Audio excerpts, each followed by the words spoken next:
मुंबई-पुणे महामार्गावर वावंढळ गावच्या हद्दीत वावंढळ पुलावर दिनांक 25 मेच्या रात्री 9:15 वाजता भीषण अपघाताची घटना घडली।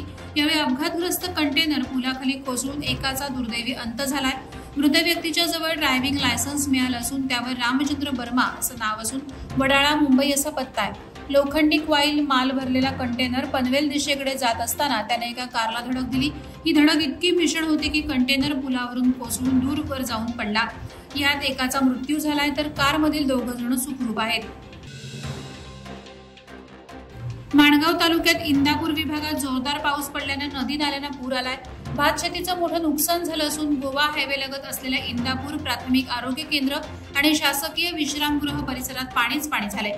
आरोग्य केंद्राचा पूर्णपणे रस्ता पाण्याखाली गेलाय। उपचारासाठी येणारे रुग्ण हे पाणी भरल्याने परत जात होते। रस्ताच नसल्याने रुग्णांची मोठी गैरसोय होत आहे। तलाठी दक्षता अंबुर्ले यांनी घटनास्थळी पाहणी करून जेसीबीच्या सहाय्याने हे पाणी बाहेर काढण्याचं काम करण्यात येत आहे। महाड आगारात योग्य नियोजनाच्या अभावामुळे कॉन्क्रिटीकरणाच्या केलेल्या कामामुळे पूर्ण आगारात पाण्याचं तळ झालं असून विभाग नियंत्रक पेड आणि आगार प्रमुख फुल पगारे यांच्या दुर्लक्षितपणामुळे लाखो प्रवाशांना जीव मुठीत घेऊन या आगारातून बसमध्ये प्रवास करावा लागत असल्याचं चित्र पाहण्यात मिळालं। महाड एसटी आगारात कॉन्क्रिटीकरणाच्या कामाचा दर्जा निकृष्ट असल्याने आगार पावसाळ्यात पाण्यात जाणार याबाबत प्रवाशांकडून पूर्वकल्पना देऊन देखील या गोष्टीकडे जाणीवपूर्वक दुर्लक्ष केल्याने मे महिन्यातील अवकाळी पावसातच महाड एसटी आगार पाण्यात गेले। मुसळधार पाऊस आणि वादळ वारा यामुळे रोह्यातील हनुमान टेकडी जवळचा डोंगर खचला असून हनुमान नगर येथे दरड कोसळल्याची घटना घडली। दरड गीतराज म्हस्के यांच्या घराजवळ कोसळली। सुदैवाने यात कोणतीही जीवितहानी झाली नाही। मात्र यापुढेही येथे दरड कोसळून घातपात होण्याची दाट शक्यता आहे। या घटनेमुळे नागरिकांच्या जीविताला धोका निर्माण झालाय। प्रशासनानं या घटनेची गांभीर्याने दखल घेऊन हनुमान नगर परिसरात राहणाऱ्या नागरिकांच्या सुरक्षेची काळजी घेऊन तिथे संरक्षक भिंत बनवावी तसंच रस्त्यालगतचे अतिक्रमण उठवावे अशी मागणी ग्रामस्थांनी केली आहे। पावसाळा सुरू झाल्यामुळे मुंबई गेटवे ऑफ इंडिया ते मांडवा प्रवासी वाहतूक सेवा 3 महिने बंद राहणार आहे। मात्र भाऊचा धक्का ते मांडवा दरम्यान रोरो सेवा सुरू राहणार असल्याची माहिती महाराष्ट्र सागरी मंडळाचे मांडवा बंदर निरीक्षक आशिष मानकर यांनी दिली। मुंबईतील भाऊचा गेटवे ऑफ इंडिया आणि मांडवा दरम्यान बोट सेवा आहे, ज्यामध्ये ही बोट सेवा PNP, मालदार आणि अजंठा, अपोलो आदी प्रवासी शिपिंग कंपन्यांमार्फत सेवा पुरवली जात असून यांच्या 85 बोटी आहेत, तर छोट्या प्रवासी बोटीची संख्या देखील 70 इतकी आहे। सुधागड तालुक्यातील वराड, जांभूळपाडा, बौद्धवाडी गावाकडे जाणाऱ्या मुख्य रहदारी आणि वर्दळीच्या नदी ओढ्यावरील पुलालगत आणि ओढ्यातच होरिझन प्रायव्हेट लिमिटेड कंपनीने बांधकामं सुरू केल्याचा आरोप ग्रामस्थांनी केला। या बांधकामाविरोधात ग्रामस्थांनी आक्रमक होत नदी ओढ्यातील बांधकामं त्वरित थांबवण्याची मागणी केली।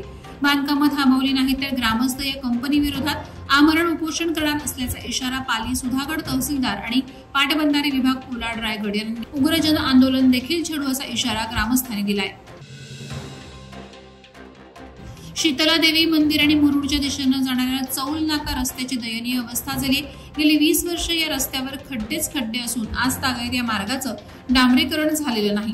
खड्डे टाळताना वाहन चालकांचे पाठदुखीपासून अपघातापर्यंतचे हाल होत आहेत। रोजच्या वापरात असलेला हा रस्ता परिसरातील माळणी भागातील ग्रामस्थांसाठी अत्यंत महत्त्वाचा आहे। मात्र या रस्त्यामुळे महिलांसह अनेक वृद्ध कंबरदुखी, पाठदुखी यासारख्या समस्यांनी त्रस्त झालेत। स्थानिक पातळीवर अनेक राजकीय नेते बॅनरबाजी, जाहिरातबाजी आणि कार्यक्रमात रमलेले दिसत आहेत। पेण नगर परिषदेतर्फे नूतन भाजी मंडई लगतच्या पार्किंग परिसरापैकी काही भाग ताब्यात घेण्यासाठी 28 मे आणि 29 मे रोजी पोलीस बंदोबस्तात कारवाई करण्यात येणार आहे। तसंच वाटाघाटी करण्यास तयार असल्यास पोलीस बंदोबस्त कारवाईबाबत फेरविचार करण्यात येईल अशी नोटीस विक्रम मिनीडोर चालकांना देण्यात आली आहे। त्या अनुषंगाने विष्णू पाटील यांच्या मार्गदर्शनाखाली सावरसई येथे सभा पार पडली। यावेळी रायगड चालक मालक मिनीडोर संघटनेचे जिल्हाध्यक्ष विजय भाऊ पाटील यांनी स्थानिक विक्रम चालकांचा रोजगार हिरावून घेऊ नका, अन्यथा आंदोलनात्मक भूमिका घेतली जाईल असा इशारा दिला आहे। भारतीय सैनिकांचं मनोधैर्य वाढवण्यासाठी RPI पक्षाचे राष्ट्रीय अध्यक्ष तथा केंद्रीय सामाजिक न्याय राज्यमंत्री नामदार रामदास आठवले यांच्या आदेशानुसार उरण तालुका अध्यक्ष संजय गायकवाड यांच्या नेतृत्वाखाली उरणमध्ये भारत जिंदाबाद यात्रा काढण्यात आली। ही यात्रा उरण आरपीआय कार्यालय येथून निघून डॉक्टर बाबासाहेब आंबेडकर बालोद्यान उरण बौद्धवाडा येथे परमपूज्य डॉक्टर बाबासाहेब आंबेडकरांच्या पुतळ्यास अभिवादन करून संपन्न झाली। यावेळी आरपीआय उरणचे कार्यकर्ते, पदाधिकारी आणि मोठ्या संख्येने नागरिक उपस्थित होते। वादळवारा लाईव्हसाठी न्यूज ब्युरो रायगड। नवी मुंबई व रायगड जिल्ह्यातील ताज्या बातम्या आणि घडामोडींसाठी सबस्क्राइब करा वादळवारा लाईव्ह चॅनल आणि दाबा बेल आयकॉन।